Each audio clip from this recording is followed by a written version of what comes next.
Strategic initiatives for the city of Fredericton and has had a significant impact in making the city a better place to live for all of us.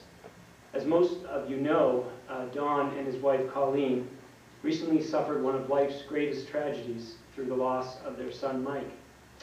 However, they tried to create something positive out of this extremely difficult experience through the establishment of the Mike Fitzgerald Memorial Fund. Don, we're so proud to have you here today to share your story, and thank you for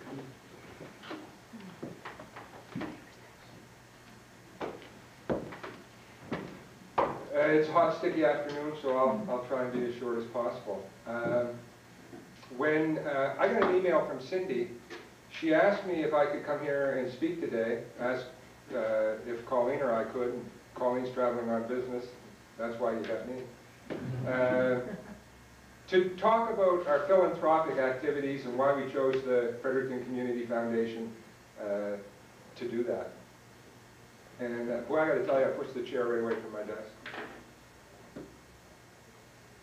What is a fellow with a mortgage and 2 car payments doing trying to be a philanthropist? And so I think that's where I have to start to explain why we use the Community Foundation. In September of 2007, our lives changed like that. Our 4th son, Mike, had just come back from the Nationals where he was playing on the New Brunswick under-16 basketball team.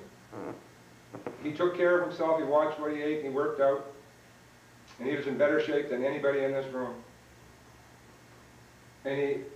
And the Leo Hayes guys were getting together and they were scrimmaging, getting ready for the year coming forward. And I got a call, said, "Dad, can you come and get me? I'm dizzy and the rim's fuzzy." A week later, he was diagnosed with an inoperable brain tumor. And a week after that, he was in a wheelchair and he never got out. Some of you knew Mike. And he was a bag of hammers. He was fun to be around. But he was a determined individual. And through his treatment, at every step, the news couldn't have been worse. The tumor was inoperable. It was terminal. The radiation therapy didn't work. The chemo didn't work. But he was not going to be in the hospital. He was not going in there. It was for sick people. And he wasn't sick. He wanted to stay home. And we were able to do that for him. And in February of 2008, he died in our bedroom.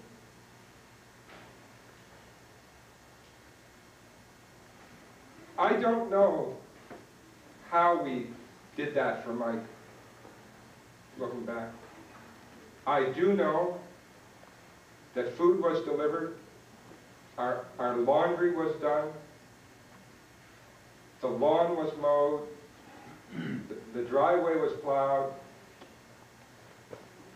His treatment was very expensive.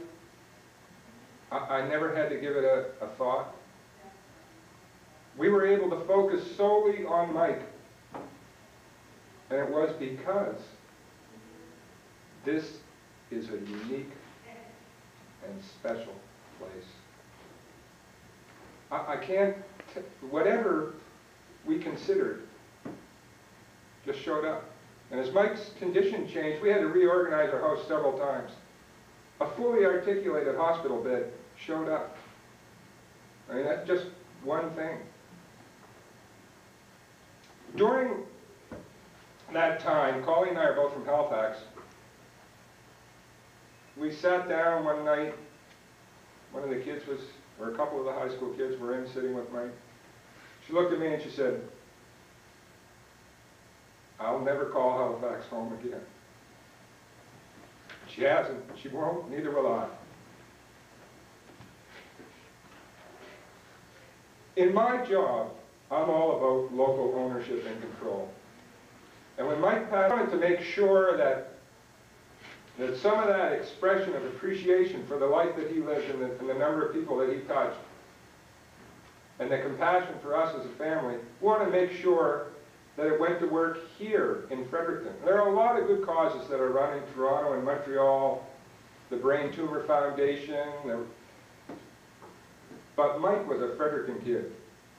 He grew up here, he played here, he represented this community, he represented this province in his athletic events, and he was from Fredericton. And so we had our own huge debt, but more importantly, we inherited his. And I've been lucky through my career here to work with many of the people who have been on the board of the foundation. I've been fortunate enough to play golf with a number of people who are involved in the foundation, so I knew what the foundation did. And so we established the Mike Fitz Memorial Fund. And here's what it's allowed us to do. It's allowed us to pool money. It's allowed us to access professional fund management. And in the future, will allow us to jointly find those causes that Mike would support, focused at disadvantaged youth. We couldn't have done that without the foundation. First of all, we were in no shape at that point in time to try and establish a charity.